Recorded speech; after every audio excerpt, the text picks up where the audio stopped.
ಬೆಳಗಾವಿ ಜಿಲ್ಲೆ ರಾಮದುರ್ಗ ತಾಲೂಕಿನ ತೇರ ಬಜಾರದಲ್ಲಿ ಬೆಳಗಾವಿ ಲೋಕಸಭಾ ಚುನಾವಣೆ ಪ್ರಚಾರಾರ್ಥವಾಗಿ ಜಗದೀಶ್ ಶೆಟ್ಟರ್ ಅವರ ಬಹಿರಂಗ ಸಭೆ ನಡೆಸಲಾಯಿತು. ಮಾಜಿ ಸಚಿವರಾದ ರಮೇಶ್ ಜಾರಕಿಹೊಳಿ ಅವರು ಬಿಜೆಪಿ ಪಕ್ಷದ ಅಭಿವೃದ್ಧಿ ಕೆಲಸ ನೋಡಿ ಮತ ನೀಡಲು ಸಾರ್ವಜನಿಕರಲ್ಲಿ ವಿನಂತಿಸಿದರು. ಭರವಸೆಯ ಗ್ಯಾರಂಟಿಯನ್ನು ಬದಿಗೊತ್ತಿ ಮಹಿಳೆಯರು ನಮ್ಮ ಪರವಾಗಿ ಭಾರತೀಯ ಜನತಾ ಪಕ್ಷ ಪರವಾಗಿ ಬಂದದಕ್ಕೆ ಅನಂತ ಕೋಟಿ ನಮಸ್ಕಾರಗಳು.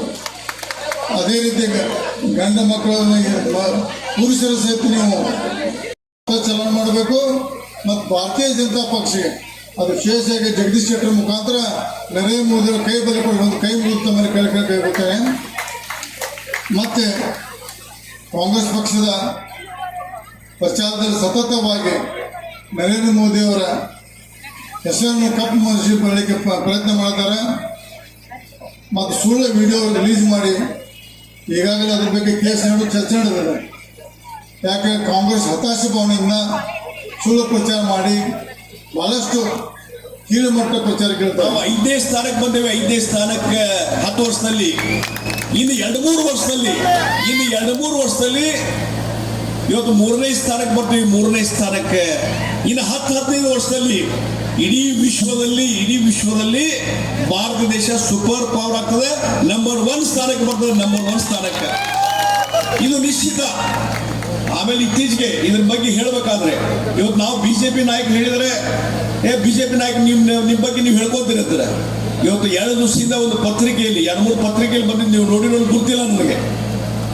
ಪಾಕಿಸ್ತಾನದಲ್ಲಿರುವಂಥ ಪ್ರತಿಪಕ್ಷದ ನಾಯಕ ರೆಹಮಾನ್ ಅನ್ನುವಂಥ ಒಬ್ಬ ವ್ಯಕ್ತಿ ಅಲ್ಲಿ ಪಾರ್ಲಿಮೆಂಟ್ನಲ್ಲಿ ಮಾತಾಡುವಾಗ ಹೇಳ್ತಾನೆ, ಅಲ್ಲಿ ಪಾಕಿಸ್ತಾನದ ಅಧ್ಯಕ್ಷರು ಪ್ರಧಾನಮಂತ್ರಿ ಹೇಳ್ತಾರೆ, ಮಿಲಿಟರಿ ಆಡಳಿತದವ್ರು ಹೇಳ್ತಾರೆ, ನೋಡಿ ನಮ್ಮ ದೇಶದಲ್ಲಿ ಆಡಳಿತ ಹದಗೆಟ್ಟು ಹೋಗಿದೆ, ಆರ್ಥಿಕವಾಗಿ ದಿವಾಳಿ ಆಗ್ತಾ ಇದ್ದೇವೆ.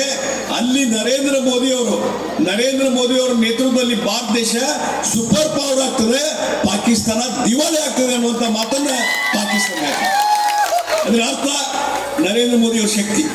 ನಾನು ಈಗ ಒಂದು 3-4 ವರ್ಷ ಹಿಂದೆ ಶ್ರೀಲಂಕಾಕ್ಕೆ ಹೋಗಿದ್ದೆ. ನಾವು ಒಬ್ಬ ನಮ್ಮ ಫ್ರೆಂಡ್ ಹೋಗಿ ಅದಕ್ಕಾಗಿ ತರ ಆಗಿ ಬರ್ಬೇಕಾಯ್ತಿಲ್ಲ.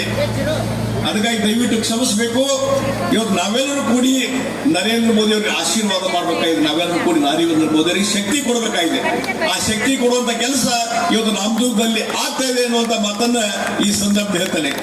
ಇವತ್ತು ಚಿಕ್ಕರೇಗೌಡವರು ಕಳೆದ ಬಾರಿ ಅಸೆಂಬ್ಲಿ ಚುನಾವಣೆಗೂ ಅತಿ ಹೆಚ್ಚು ಮತಗಳ ತೆಗೆದುಕೊಂಡು ನಿಮ್ಮೆಲ್ಲರ ಪ್ರೀತಿಗೆ ಪಾತ್ರರಾದಂಥವರು ಚಿಕ್ಕರೇಗೌಡವರು ಅನ್ನುವಂಥ ಮಾತನ್ನು ಹೇಳ್ತಾರೆ. ಇವತ್ತು